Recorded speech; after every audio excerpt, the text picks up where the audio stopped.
তাহলে টাকা পয়সা খুবই ইম্পর্টেন্ট। আর তার সাথে মামা কাকা খালু সবই প্রয়োজন। আর তোমার তো কিছুই নেই, শুধু মেধা আছে। মেধা দিয়ে না কিছুই হয় না। লাইফে চলার জন্য, নিজেকে ভালো রাখার জন্য অনেক টাকা পয়সার প্রয়োজন, কিন্তু তোমার তো তাও নেই।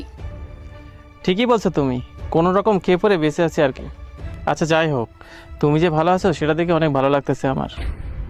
হ্যাঁ, এখন হয়তো বা কিছু একটা করো যেটা দিয়ে কোনো রকম খেয়ে পড়ে বেঁচে থাকা যায়, যেটা দিয়ে এই সোসাইটিতে ভালোভাবে চলাফেরা করা যায় না। আচ্ছা সোহাগ, তোমার মনে আছে তুমি আমাকে ভালোবাসতে প্রপোজ করেছিলে?